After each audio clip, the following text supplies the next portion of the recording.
Et à toi, bienvenue dans cette formation être prêt à bien investir. Parce que pour investir, il faut déjà avoir validé, selon moi, certaines étapes au démarrage pour maximiser après ses chances dans l'investissement. Donc on va tout voir ensemble tout de suite. Tu vas voir, c'est super intéressant. Et si toi, si toi, tu as déjà commencé à investir, alors il y a peut-être des étapes que tu vas pouvoir améliorer. Donc, en gros, c'est parti, la formation Être prêt à investir par Monsieur Pierrick. Une des premières étapes, en fait, selon moi, c'est, bouge pas, hop, on va se mettre en lecture, ça sera beaucoup plus simple. Une des premières étapes, selon moi, c'est déjà pourquoi se construire un patrimoine solide. Ensuite, bien gérer son budget, créer son épargne de précaution. Je vais t'expliquer exactement pourquoi c'est super important. Ensuite, utiliser les bons livrets d'épargne justement pour y loger son épargne de précaution. Savoir épargner chaque mois, éviter toutes les erreurs qui vont être classiques et commencer à penser investissement. Et à la fin, je te dis quelles sont les prochaines étapes pour toi. Alors, se créer un patrimoine solide. Déjà, pourquoi le faire? Et ça, c'est quand même quelque chose de très important, c'est l'inflation. L'inflation, elle nous ronge petit à petit chaque année, depuis des dizaines d'années, et ça va encore se faire bien après. En fait, l'inflation, c'est la perte de pouvoir d'achat de la monnaie qui se traduit par une augmentation significative du prix. Et en gros, pourquoi il y a une inflation? Parce qu'il y a une demande qui est supérieure à l'offre. Ou alors parce qu'il y a la hausse des coûts de production. Et ça, on l'a beaucoup vu ces dernières années avec la hausse des énergies, le gaz, l'électricité. Donc, les usines ont beaucoup plus de charges et répercutent ces prix-là sur leur prix de vente à leurs clients et ça crée mécaniquement une inflation. Ou par exemple pour l'alimentation, avec la guerre en Ukraine par exemple et la crise du blé, il y a beaucoup plus de demandes que d'offres, alors les prix ils augmentent. Et il peut y avoir aussi un troisième facteur, c'est ce qu'on appelle l'augmentation de la quantité de monnaie en circulation, évidemment ce qu'on appelle aussi la planche à billets. Quand la Banque Centrale Européenne, par exemple, recrée de la monnaie, elle se dévalue et ça crée de l'inflation. Ça, c'est quand même assez simple. Et globalement, il y a deux conséquences néfastes à ça. La première, ça va être la diminution de notre pouvoir d'achat. Hein, j'expliquerai aussi, mais c'est très simple. Quelque chose qui coûte plus cher à revenu équivalent, on va perdre du pouvoir d'achat. Et on peut aussi avoir un risque d'hyperinflation. Je ne rentre pas dans le détail. Donc, aussi, pour parler un petit peu d'inflation, on va regarder un petit peu les taux depuis une trentaine d'années. Et on voit que en moyenne, en France, l'inflation est aux alentours de 2% par an, avec des pics. En 1991, on était à 3,2%. Elle a même baissé quasiment dans les années 2000-1999 à 0,6%. Voilà. Et après, elle oscille entre 1,7, 2,1, 2,8, même 0,1 en 2009, etc. Et par contre, on a connu un énorme pic ces dernières années, tu te rappelles sûrement, en 2022-2023, avec un pic à 5,2% en 2022 et quasiment 5% en 2023. En 2024 et 2025, elle a beaucoup baissé et on est aux alentours de 1,5%, 2% tout de même. Donc ce qu'il faut quand même penser, c'est que normalement, l'inflation, elle va pas être à zéro dans les 20 prochaines années. Il faut compter globalement en moyenne 2% par an. Et en gros, ce qu'il faut vraiment bien comprendre, c'est que 2% par an, ça peut paraître insignifiant, mais c'est cumulé d'année en année. 2%, ça signifie que tous les ans, on perd 2% de pouvoir d'achat. Et pour donner toujours un exemple, une voiture aujourd'hui que tu voudrais acheter neuf par exemple à 20 000 euros ou occasion, c'est exactement pareil. Dis-toi que dans 15 ans, elle vaudra 30 000 euros.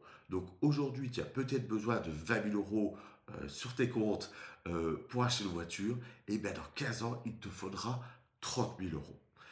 C'est pourquoi je dis toujours qu'on doit prendre absolument en main nos finances personnelles en épargnant et en investissant. Ou alors, parce qu'on va être obligé forcément d'augmenter notre revenu au moins du montant de l'inflation pour ne pas perdre en pouvoir d'achat. Alors, une fois qu'on a dit ça, une chose importante, c'est la gestion du budget pour être vraiment prêt à investir. Alors, pardon, excuse-moi, voilà. L'étape importante, ça va être de bien gérer son budget mensuel. Alors le budget, ça paraît très simple, mais on n'a jamais été éduqué, selon moi, financièrement ou en gestion de budget ou très peu au niveau scolaire. Alors oui, des fois, dans le cadre intrafamilial, voilà, on apprend des petites choses.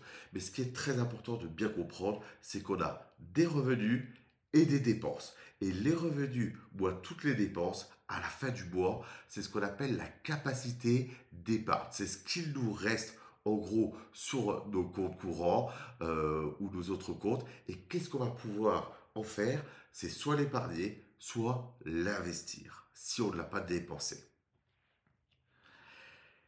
Et une règle, une méthode assez connue, hein, tu le verras un petit peu partout, la méthode 50-30-20 pour gérer son budget. J'y viendrai juste après, mais c'est pas exactement, il faut pas prendre tous ces chiffres au pied de la lettre, mais c'est pour te donner une stratégie de gestion de budget.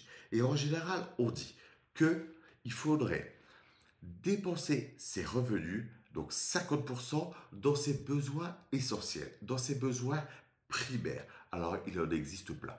Le loyer, par exemple, ou le crédit de sa maison, l'essence pour sa voiture, les études, tout ce qui va être alimentation. Là, on voit Bibro pour les couches, par exemple, l'alimentation. Voilà. Tout Internet, par exemple, parce on a des vrais besoins. Donc 50% de ses revenus, à peu près, devraient être là-dedans. Ensuite, 30% pour ses envies, pour ses loisirs, pour se faire plaisir et se sentir bien dans sa peau. C'est très important d'en avoir. Ça, ce que je suis en train de t'expliquer, c'est vraiment un cas général. On est aussi tous différents. Et tu verras qu'il y en a peut-être qui vont avoir que 10% d'envie. Le gros problème de tout ça, c'est ceux qui vont mettre 50% en besoin et 50% en envie. Hein, dans les restaurants, les fast-food, le shopping, les vacances, je sais pas, le cinéma, voilà, on voit un ticket de cinéma, etc., le théâtre, ce que tu veux. Ça, c'est un gros problème. Parce que l'intérêt de cette méthode, c'est d'essayer d'avoir au moins de l'épargne. Donc une capacité d'épargne qui nous reste un petit peu d'argent à la fin du mois. Et ce que dit cette méthode, c'est d'essayer d'avoir au moins 20% d'épargne. On y viendra après. Sache une chose, je la donne souvent cette statistique, mais en gros, les Français, aujourd'hui, là en ce moment, épargnent en moyenne 17% de leurs revenus. Donc on est vraiment, ça c'est vraiment une moyenne générale, hein. Ça c'est vraiment, on est quand même pas loin de cette méthode qui est à 20%. Donc pour te donner un exemple, si tu as 2000 euros de revenus, que ce soit toi ou ta famille, peu importe, ou ton couple, peu importe, ça voudrait dire que en gros, il faudrait tendre vers ceci. 50% soit 1000 euros dans les dépenses incompressibles, comme je te l'ai expliqué, loyer, voiture, essence, l'eau, etc. 30% soit 600 euros dans les loisirs, cinéma, resto, activités sportives et 20%, soit 400 euros, dans l'épargne et l'investissement. Si tu n'as que 1000 euros de revenus, alors bien sûr, on se rapproche plutôt de 200 euros. Mais avec 1000 euros de revenus, c'est peut-être pas si évident qu'il reste quand même 200 euros. Avec un loyer des fois de 5 ou 600 euros, c'est pas évident. Mais c'est pour te donner vraiment un ordre de grandeur. Et le plus important, selon moi, si tu n'as une capacité d'épargne que, par exemple, que de 50 euros, c'est déjà bien. L'important, c'est qu'il en reste un petit peu et de mettre tous les efforts nécessaires pour qu'il t'en reste. Et pour cela, de toute façon, sur tes besoins, tu vas voir, on peut faire des choses. Mais il y a aussi sur les envies. Et des fois, il faut faire des petits sacrifices. Est-ce qu'on en a vraiment besoin pour essayer quand même d'avoir une capacité d'épargne. Et ce que je veux vraiment te dire, peu importe ta répartition, peut-être que toi tu seras à 70% en besoin ou 30% en besoin. Parce que c'est sûr que plus on a de revenus, je sais pas, si tu touches 10 000 € par mois et que tu as un loyer toujours de 1 000 €, pourquoi pas. Et avec tout le reste, tu as peut-être que 2 000 € de vraiment de besoins essentiels. Ça ne représentera que 20% pour toi. Et peut-être que tu pourras avoir 50%, 60% en capacité d'épargne. Ça dépend vraiment de chacun. Mais je répète que l'important, selon moi, c'est vraiment d'allouer une partie à l'épargne. Même si cela ne la représente pas 20% de ses revenus, si c'est que 10%, c'est déjà un très bon début. Et pour moi, pour augmenter cette capacité d'épargne, il y a vraiment deux possibilités. C'est basique, mais c'est très simple à comprendre. C'est soit on arrive à augmenter ses revenus, soit on arrive à baisser ses dépenses. Et selon moi, le plus simple et le plus rapide, c'est baisser ses dépenses non essentielles, comme je te l'expliquais.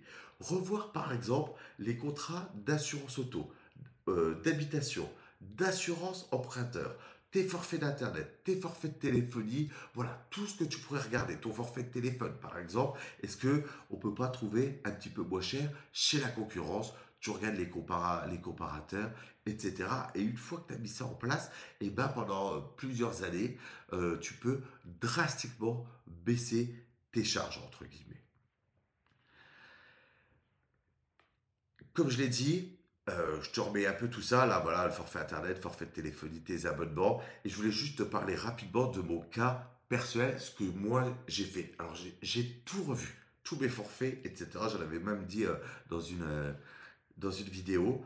Mais il y a quelque chose qui m'avait vraiment marqué là-dedans, c'est que moi, il y a plusieurs années, j'ai acheté une maison, donc à crédit, bien sûr, et j'ai regardé via un courtier en ligne.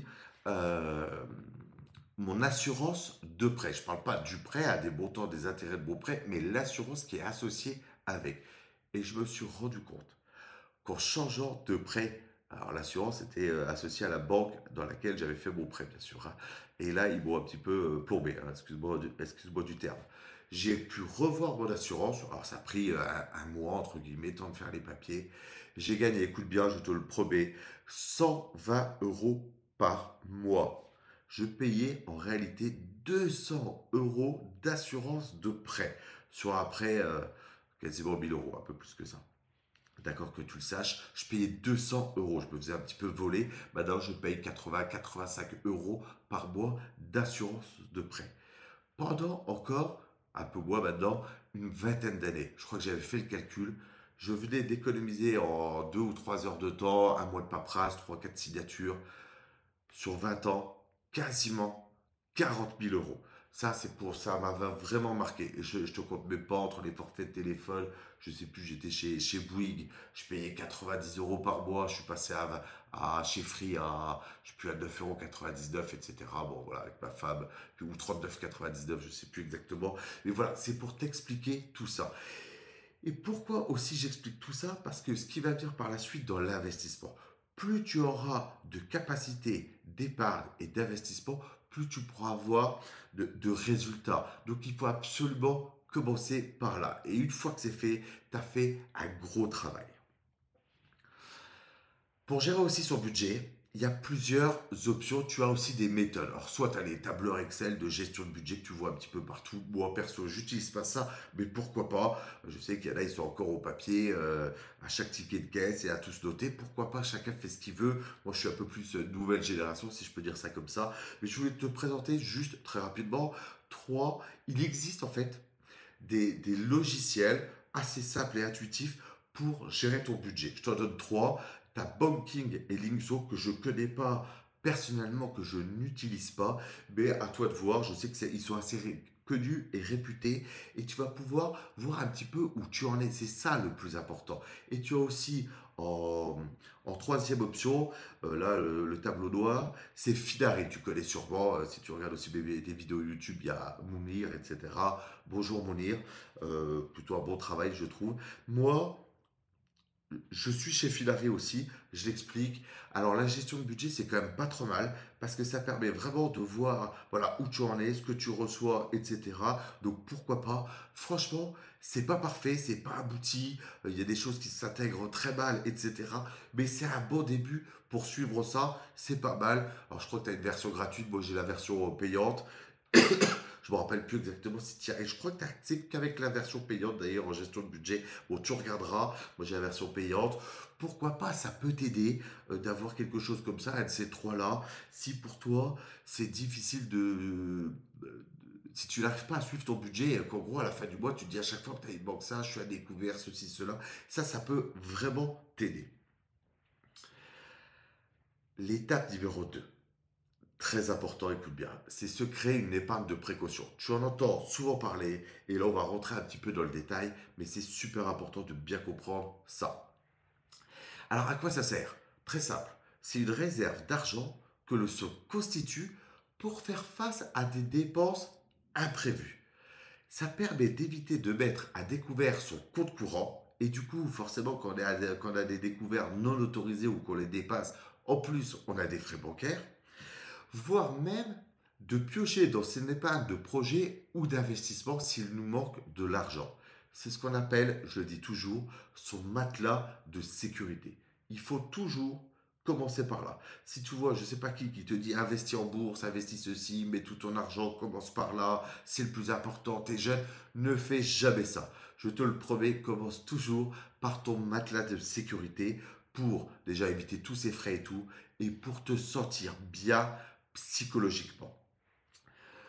Te constituer ton épargne de précaution doit être ta priorité number one. Ça, pour moi, il n'y a pas de débat à avoir.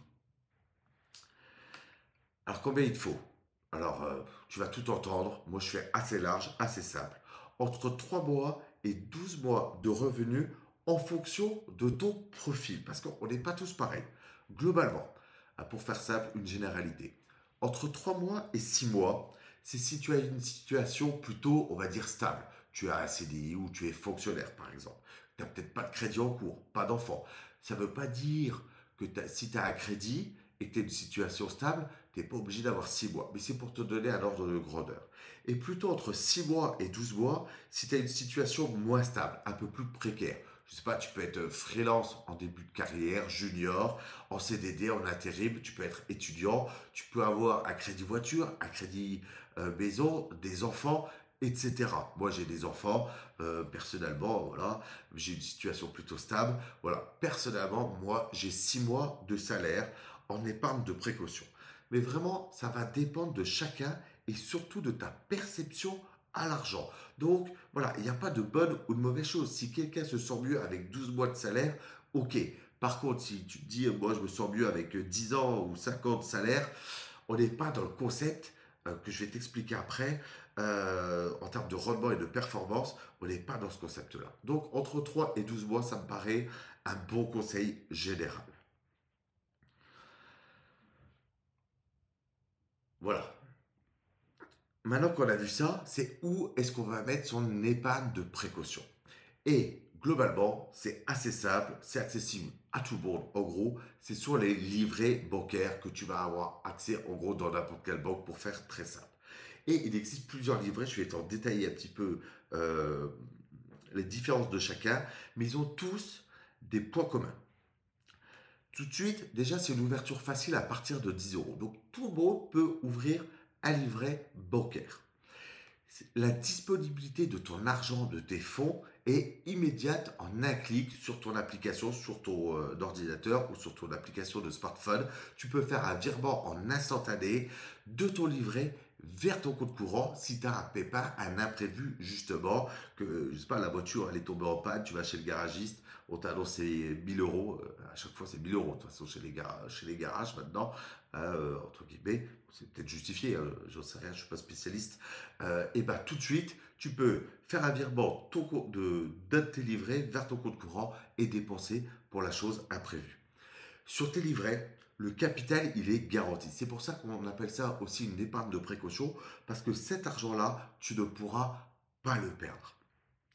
Tu n'as pas d'impôt dessus. Alors attention, je dis ça, mais il y a des livrets où il n'y a pas d'impôt, hein, c'est net de fiscalité. Et il y en a d'autres comme les comptes à terme, par exemple. Ça, c'est mal expliqué, mais c'est brut. Allez, bon, donc tu vas avoir, donc là, tu as un impôt dessus. Et tu as des rendements et des intérêts annuels. Donc ça va te rapporter quand même un petit peu d'argent. C'est toujours mieux d'avoir de l'argent sur un livret que sur son compte courant qui ne rapporte rien. Petite précision. Alors, les livrets d'épargne. Le premier, tu n'es peut-être pas concerné, mais j'en parle parce que c'est super important, c'est le LEP, le livret d'épargne populaire. Et ça, je trouve que c'est quand même dommage qu'un conseiller bancaire ne le préconise pas à ses clients automatiquement. C'est pour ça que je t'en parle en premier. Parce que si tu es dans cette situation-là, il faut ouvrir un LEP avant toute autre chose. Dans tous les cas, il faut le faire. Il n'y a, entre guillemets, que des avantages. Le LEP, c'est un livret qui est destiné aux personnes avec des revenus modestes pour améliorer leur pouvoir d'achat. Par contre, il y a un inconvénient, il n'est pas accessible à tout le monde, c'est qu'il y a un plafond de ressources maximales à ne pas dépasser. Et ça, tu vas pouvoir le voir sur ce tableau blanc. Mais voilà, alors ça va changer aussi, ça change en fonction des années. Mais en 2025, une personne seule qui touche 22 823 euros de revenus ou moins peut ouvrir un LEP. Et je veux dire, je me répète, doit ouvrir un LEP. Et après, tu vois en fonction de où tu en es. Si tu es en couple, c'est 35 000 euros de revenus. Pour 3 personnes, 47 000. Pour 6 personnes, etc., 83 000, etc. Donc, si tu es dans cette situation où moins de revenus, il faut ouvrir un LEP tout de suite, entre guillemets. Ça ne te coûtera absolument rien. Par contre, il faut que tu sois fiscalement domicilié en France et tu ne pourras verser que 10 000 euros maximum.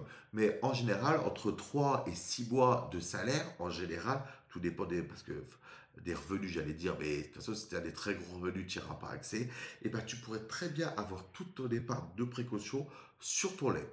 Et le gros avantage du LEP par rapport aux autres livrets, c'est ce rendement qui est supérieur dans tous les cas au livret A, au LDDS, pardon, ou au compte à terme. Là, le rendement en 2025, il est à 3,5%. Et je t'en parle juste après. Mais par exemple, le livret A, il est à 2,4%. Donc, pour exactement les mêmes avantages, pour exactement la même chose, tu as un meilleur rendement. Donc, si tu peux, ouvre un LEP. Ensuite, deux livrets que tu connais sûrement, le livret A et le LDDS. Globalement, c'est exactement la même chose. La seule différence, c'est les plafonds de versement. 22 950 pour le livret A, 12 000 euros pour le livret de développement durable et solidaire. Sinon, c'est les mêmes rendements, les mêmes taux, 2,4%. Globalement, les mêmes conditions d'éligibilité, la même disponibilité de fonds, c'est exactement pareil. Donc toi, à toi de voir, tu préfères un livret A, un LDDS, ça peu importe, chacun fait comme il veut, c'est exactement la même chose. Il y a pas, voilà, je ne rentre pas dans le détail exprès de après comment l'argent est utilisé par les banques, hein, mais c'est pour te donner cet ordre d'idée. Donc tu vois que tu peux mettre quasiment 34 950 euros sur tes livrets. D'accord. Donc tu pourras avoir, voilà, c'est énorme. Et il y a une erreur, je ne sais pas si je t'en parle tout de suite, mais c'est pas grave. Une erreur que beaucoup de gens font, je trouve, là-dedans, dans ce sujet, c'est qu'ils remplissent leur livret à fond. Avoir 34 000 euros d'épargne de précaution, à moins d'être multimillionnaire, c'est pas une vraie bonne stratégie sur le long terme, comme je t'ai expliqué, à cause de l'inflation de 2%. Pourquoi? Je fais très simple, mais quand tu as une inflation de 2% et que toi, sur ton livret A, tu touches 2,4% d'intérêt annuel, on va dire que tu ne t'appauvris pas, hein, tu gagnes 0,4%, mais tu n'arrives pas à t'enrichir aussi. Et là, on voit la différence. Juste attention au compte à terme. Je fais juste quelque chose, une petite aparté. Tu as souvent des offres bancaires ultra alléchantes. Tu vas avoir en très gros 4,5% de rendement avec un petit astérix. Ouais, c'est un rendement brut sur 3 mois alors qu'il faut que tu épargnes pendant par exemple 12 mois sur leur livret bancaire un peu particulier. C'est pas un livret réglementé. Donc tu as l'impression de faire une bonne affaire avec 4,5%, mais deux choses. En général, c'est à durée limitée, genre c'est les 3 premiers mois et après tu es à 2% ou 2,5%, peu importe. Et c'est surtout brut. brut d'impôt. Tu vas avoir derrière une flat tax de 30%. Donc en fait, au lieu de toucher, je ne sais pas si je te dis n'importe quoi, si il te propose 3% de rendement, mais en fait, net, tu toucheras plus que 2, moins bien que le livret A. Donc globalement, en général, à part pour certains cas très spécifiques, euh, les comptes à terme, c'est pas une très bonne option d'épargne ou encore moins d'investissement. D'accord. C'est ça que je veux vraiment te dire. Donc ne te fais pas avoir par des taux alléchants. Alors que je rappelle que le livret A ou le LDDS ou le LEP avec leur taux à 2,4% ou 3,5%, c'est net de fiscalité. Tu toucheras exactement 2,4%. Si tu as 10 000 euros sur ton livret A, tu toucheras le 31 décembre 240 euros d'intérêt. Étape 4, savoir épargner chaque mois maintenant. Ça, c'est quelque chose de très important. Alors, comment automatiser ton épargne? Une chose, c'est très simple. Toi en premier. Toi d'abord. La première chose à faire quand tu reçois ton salaire, c'est d'épargner. On a vu, hein, besoin, envie, épargne. La première chose à faire, c'est d'épargner. Puis ensuite, payer tes factures et conserver l'argent que tu as besoin pour les dépenses essentielles dans le mois. Ton alimentation, ton essence, si tu mets par exemple 2 fois ou 3 fois de l'essence dans le mois, c'est de conserver cet argent quand même parce que, comment tu le sais? Parce que tu as fait un budget avec Finari, Banking, etc. ou ton tableur Excel. Et tu sais par exemple qu'en moyenne par mois, tu vas 2 fois à l'essence, que tu en as pour, je sais pas, 70 euros ton plat, j'en sais rien. Donc tu as besoin de 140 euros en moyenne d'essence par mois. C'est ça qui est important. Et en dernier, tes loisirs et dépenses non essentielles. Pourquoi? Parce que si tu as un petit pépin, si tu as une facture supplémentaire et tout, en fait, ton curseur, ça ne sera pas ton épargne, mais ça sera tes loisirs. Je ne sais pas si d'habitude il te reste 300 euros à la fin du mois pour te faire tes loisirs, c'est super. Et si à moi il te reste que 200, eh ben tu ne feras que 200 euros de loisirs. C'est ça le concept de se payer en premier. L'effet psychologique du virement automatique. Moi, je trouve que c'est une chose très importante. Mettre en place des virements en automatique en début de mois. Alors, je t'explique moi ce que je fais et je trouve que c'est quelque chose de très simple à mettre en place et de très important. Tu reçois ton salaire sur ton compte courant, comme ton salaire, tes revenus, peu importe comment tu es. L'idée, personnellement, ce que je fais, donc je reçois moi mon salaire en fin de mois, le 28, 29, 30 à peu près. Tous les 2 du mois suivant, donc 2, 3 jours après, j'ai un virement de ma banque, de mon compte courant de ma banque principale où je reçois mon salaire. J'opère un virement automatique vers mon livret A du montant que je veux mettre en épargne sur ma poche d'épargne. Je te donne un exemple. J'ai mis tous les 3 du mois, donc du compte courant vers mon livret A. C'est gratuit en plus, c'est en instantané, entre guillemets.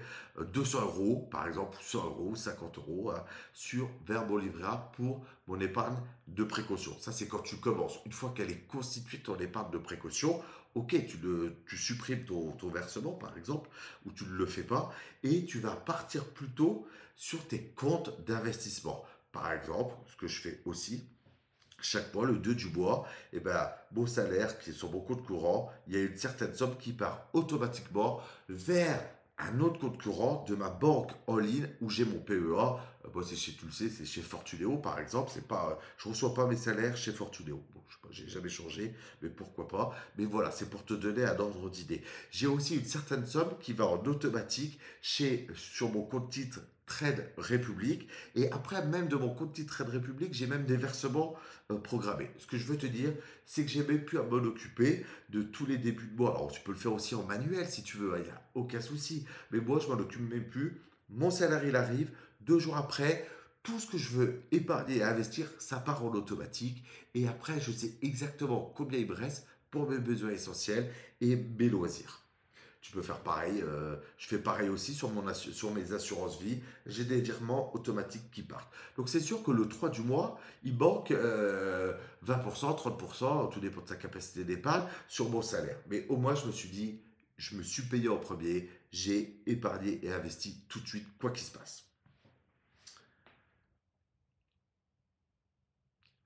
Alors, pareil, se créer des objectifs motivants. Tu peux aussi, ça c'est une petite astuce, je fais très rapide, mais pour certains, je sais que ça a marché. Il y en a, tu peux sur tes comptes, sur tes livrets, tu peux renommer sur ton application, au lieu de mettre livret A, tu peux mettre vacances. Ça peut peut-être t'aider, ça c'est juste une option, une petite aparté, t'aider à mieux épargner en disant, bah voilà, ouais, là je mets 50 euros, je mets 15 euros, je mets 200 euros, voilà, pour mes vacances de cet été et pour ma voiture. Ça peut aussi t'aider. Voilà, c'était juste une option, je fais très rapide sur le sujet. Et tips, étape 5.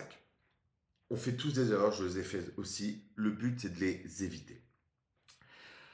Alors, globalement, vivre au-dessus de ses moyens. J'explique aussi une des erreurs classiques. Hein, on l'a tous fait, hein, je pense. Hein. Monter en revenus et monter ses dépenses en même temps du même ratio. Je fais très simple. Aujourd'hui, je ne sais pas, tu touches 2000 euros par mois, tu as une super promotion, tu as évolué, tu touches 3000 maintenant, peu importe, on s'en fiche. 1000 euros de plus, super. Et là, le gros problème, c'est que tu vas dépenser chaque mois 1000 euros aussi de plus, je sais pas, dans les lunettes, dans un costard, dans les montres, dans ce que tu veux, dans les fringues, etc., dans ce qui te fait plaisir. Ça, le problème, c'est que tu resteras toujours dépendant psychologiquement de ton revenu et tu ne peux pas augmenter ta capacité d'épargne.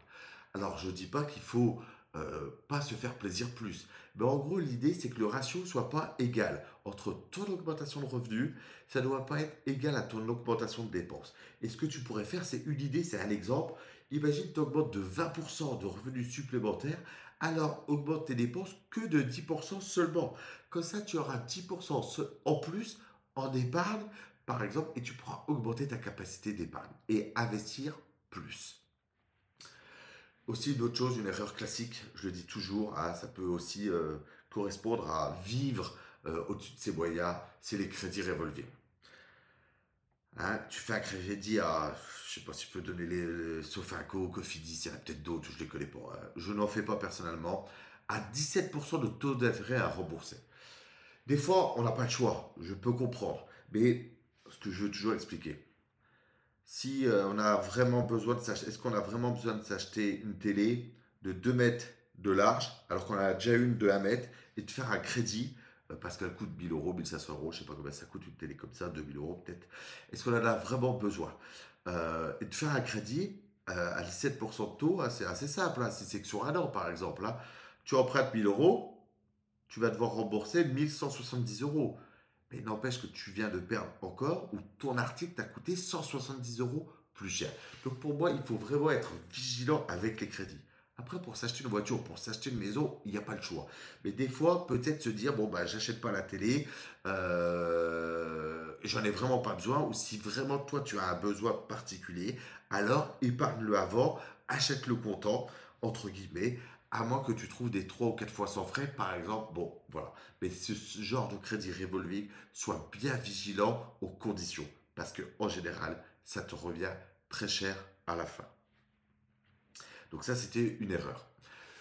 Une autre erreur, c'est garder trop d'argent sur ton compte courant. Alors le compte courant, c'est vraiment le minimum. Hein. Comme je t'ai expliqué, tu le reçois, tu dispatches tout, tu gardes le minimum, mais sache une chose, que sur tes livrets, tu peux le faire en instantané. Compte courant, 0 € de rendement, livret 2,4% ou un peu plus, ça dépend.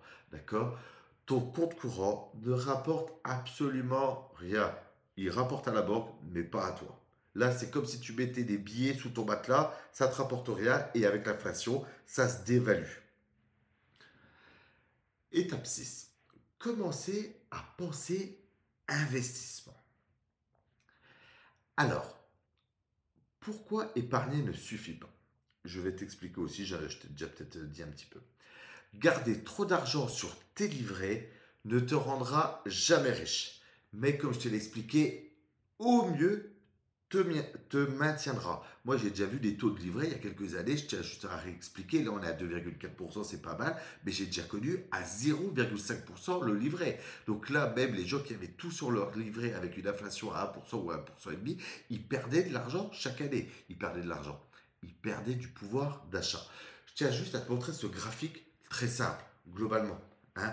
C'est la différence justement entre le taux du livret A et en gros les prix à la consommation, hein, entre guillemets l'inflation. Et on voit très souvent que le taux du livret A, il est supérieur à l'inflation, mais de pas beaucoup. Et des fois, il a été très bas. Et justement, l'année dernière, même en 2023, je tiens juste à expliquer une chose pour bien le comprendre. Quand on a une inflation à 6% et qu'on a eu tout son argent sur son livret A à 3%, je t'annonce que sur cette année-là, ces gens-là ont perdu 3% de leur pouvoir d'achat directement. Donc, il ne faut pas trop en mettre que pour l'épargne de précaution et de sécurité. Et quasiment aucune année, en ayant sur son livret A, on a gagné beaucoup d'argent. Même le plus gros écart en 1992, on était à 3% d'inflation pour 4,5. À la rigueur, à la fin de l'année, on a gagné 1,5%. C'est quand même des cacahuètes. C'est ça que je veux expliquer. Une chose, peut-être la plus difficile à partir de maintenant, quand on veut penser investissement, c'est la peur de perdre son argent. Et je voudrais un peu expliquer ceci, c'est extrêmement important. Je parle beaucoup de psychologie parce que la psychologie de l'investisseur, c'est une fois qu'on a les techniques, c'est vraiment très important. Clairement, si on vous dit le contraire, il y a un gros problème. Mais la volatilité à court terme est indéniable. Voilà le graphique des 3 derniers mois, début, on va dire, début, le premier trimestre 2025. Au 20 janvier, hein, celui qui partait à 0, voilà, à, je sais pas, peu importe son montant, 3 mois après, il avait perdu 16,31% en bourse. Je ne sais plus quel indicateur j'ai pris. Pardon, j'ai dû prendre soit le S&P 500, soit un MSCI World, par exemple. D'accord. Si tu regardes mes vidéos, tu connais un petit peu. Peu importe. Ce que je vais expliquer, c'est que oui, on peut perdre de l'argent en bourse sur le court terme. Ça, c'est indéniable. C'est pas possible de le dire autrement. Il faut en avoir conscience et être prêt psychologiquement à cela. Alors attention, c'est pas tous les mois que ça fait -16. Là, je te montre quand même quelque chose de très récent, d'assez impactant. On a déjà connu pire aussi, hein. En quelques mois, quelques semaines, -20, -30, -40%. Ce qu'on appelle, en gros, pour faire simple, un crack boursier. D'accord. Ça fait pas ça tous les mois. Sinon, non plus, personne n'investirait en bourse depuis 100 ans, hein, ou plus. Mais ça, c'est important. Ah oui, excuse-moi, je regardais même pas ma slide, mais bien sûr, c'est le MSCI World. D'accord. Donc, -16%. Donc, ça, c'est indéniable. Par contre, ok, aussi à tous les détracteurs qui disent, ouais, tout le monde perd en bourse et tout. C'est pas vrai non plus. Puisque, aussi une chose classique, hein, le graphique, je ne l'ai pas bidouillé, hein, c'est un graphique de Just ETF, si tu veux voir. Pareil sur le MSCI World, le même indice exactement, mais là sur 15 ans. La croissance des marchés à long terme est bien réelle aussi. Là, on le voit, plus 432,88% en 2010, allez, 2010-2025, en 15 ans. C'est la réalité. Et là, tu vois bien sur ce graphique qu'il y a eu des grosses baisses. Alors, on voit bien, début 2020, hein, le Covid, énorme baisse. Mais regarde après, ça a monté les 2 dernières années, ont eu une grosse montée, une petite baisse, puis une énorme année 2023-2024 et maintenant une petite baisse. D'accord. Donc volatilité à court terme. Donc si toi tu n'es pas prêt à voir sur tes portefeuilles, bourse, actions, etc., à voir que ça baisse, c'est peut-être pas fait pour toi. Mais en tout cas, sache que sur le moyen terme, sur le long terme, ça monte. Ça, c'est des données historiques. On ne connaît pas le futur, bien sûr, mais ça, c'est des données historiques. Imagine, je t'aurais fait cette vidéo en, je sais pas, août 2020 par exemple. Je t'aurais dit exactement la même chose. Tu m'aurais dit, ouais, mais attends, c'est super dangereux. Regarde après. J'aurais pas pu te dire, je ne saurais pas. Mais voilà, c'est ça qui est important aussi. Toujours, je le rappelle toujours, c'est super important. Les performances que tu vois par le passé, le moins 16% ou le plus 400%, plus 20%, plus 10%, ne préjuge jamais des performances futures. Ça veut dire quoi? C'est très simple. C'est pas parce qu'un actif, un ETF, une action a fait, je sais pas, plus 10% l'année dernière qu'elle va faire plus 10% cette année. On parle toujours de moyenne.